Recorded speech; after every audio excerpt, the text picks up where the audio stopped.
हामी चाहिँ बुटोल हुँदै रुकुम पश्चिमको यात्रातिर लागिसकेका छौँ। आज हामी बुटोलबाट हिँड्दाखेरि लगभग साँझको 4 बजिसकेको छ र आज चाहिँ हामी लगभग तुलसीपुरसम्म गएर बस्ने प्लानिङमा हिँडिरहेका छौँ। बुटोलबाट करिब हामी चाहिँ रुकुम 300 किलोमिटरको दूरीको यात्रा तय गरेका छौँ। हामी वरपरको दृश्य हेर्दै हिँड्दै गर्दाको कारणले चाहिँ हामीलाई भालुबाङमै रात परिसकेको छ। भालुबाङबाट पनि हामी अब यात्रा अगाडि बढाउन गइरहेका छौँ। राति भइसकेको छ। बिस्तारै बिस्तारै हामी अगाडि बढ्दैछौँ। भालुबाङबाट पनि अब फेरि लमाई पुगेर लमाईमा पनि एकछिन बस्नेछौँ र त्यहाँबाट फेरि हामी घोराईतर्फ लाग्नेछौँ। सो गाइज हामी चाहिँ अब लमाईबाट पनि हामी चाहिँ उकालोतर्फ लागिसकेका छौँ। हामी अब घोराईको लागि चाहिँ हामी उकालो लागिसकेका छौँ। अब फेरि हामी घोराई पुगेर फेरि घोराईबाट फेरि तुलसीपुरसम्म बास बस्नलाई चाहिँ त्यहाँसम्म जाने भन्ने प्लानिङमा छौँ। के छ, साथ दिनु होला, हेरेर माया गरिदिनु होला।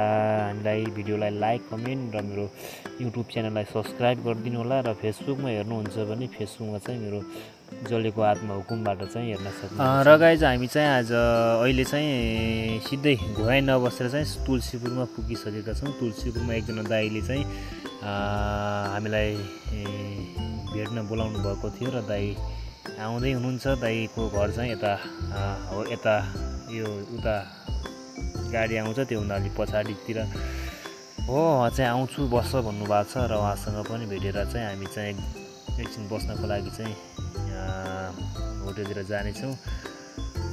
तुलसीपुर पुग्यो मरे लास्टै जाडो कठ्याङ्ग्रो जाडो पन्जा लगाएर पनि भएन। माया कसम है, ज्याकेटले पनि भ्याएन, एकदम गाह्रो छ, माया गरिदिनु होला। सो अब चाहिँ हामी चाहिँ दाइलाई भेटेर चाहिँ आज बस्नेलाई प्लानिङ गरिरहेका छौँ। र गाइज अहिले चाहिँ हामीलाई दाइले होटलको व्यवस्था गरिएर खाना खुवाएर चाहिँ भइसकेको छ र हामी चाहिँ कोठामा यसो रेस्ट गरिरहेको अवस्था छ है त। अब चाहिँ सुत्नुपर्छ। फेरि बिहान त सुतिन्छ हामी लगभग 7-8 बजीसम्म सुतेर चाहिँ रुकुमको यात्रा चाहिँ हामी 12-1 बजीतिर हिँड्नुपर्छ है त। ल आज चाहिँ बिहानै दाइले चाहिँ एउटा गणेश पार्क घुम्न लान्छु भनेर चाहिँ हामीलाई पार्कमा ल्याउनु भएको छ र दाइले टिकटको व्यवस्था पनि मिलाइसक्नु भएको छ र हामी बाइक पार्किङ गरेर अब भित्र जाँदैछौँ। भित्रको पनि हामी सबै सकेसम्म देखाउने प्रयासमा छौँ है। सो फाइनली गाइज अब चाहिँ हामी भित्र पनि प्रवेश गरिसकेका छौँ र हामी चाहिँ अब चाहिँ यहाँको दृश्यहरू पनि देखाउने प्रयासमा छौँ है त। हामी अब चाहिँ यस्तो छ, मान्छेहरू पनि धेरै आउँदा रहेछन्। दामी छ है।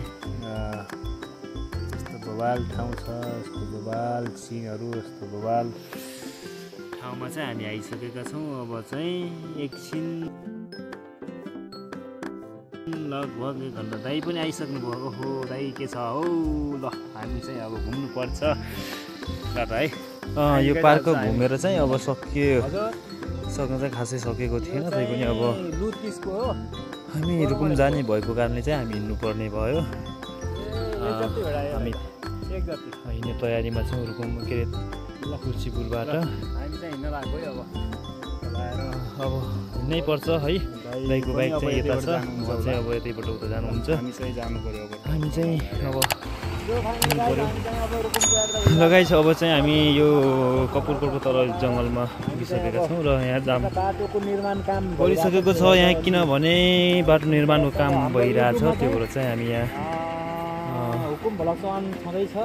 डिस्टर्ब हुनु परेको छ। र मलाई फेसबुकमा चाहिँ चलेको आत्मा हुकुम सर्च गरेर चाहिँ रिल्स हेर्न सक्नुहुनेछ भने मेरो युट्युब च्यानल चाहिँ हुकुम भ्लग्स 1 सर्च गरेर चाहिँ मलाई सब्सक्राइब गरिदिनु होला, माया गरिदिनु होला है त। यहाँ चाहिँ जाम छ, एकछिनको लागि चाहिँ हामी स्टप भएर बस्नुपर्छ, जानुपर्ने त्यति पारी देखेको बाटोबाट हो र अगाडि काम भइरहेको छ र गाडी टिपोट लागेको छ बाटोमा टिपोट बस्नु परेको छ गाइज अब बिस्तारै उकालो सो गाइज अब चाहिँ झुन्डीका नास्ता खान लागेको है भोकले च्याप्यो अब चाहिँ हाम्रो यात्रा नास्ता खाएर चाहिँ सोलबाङ सिमलीको सो गाइज फाइनल्ली बुटोलबाट घर चाहिँ पुगियो होइन पुगियो अब चाहिँ मेरो घर कहाँनिर भनेपछि मेरो घर चाहिँ नि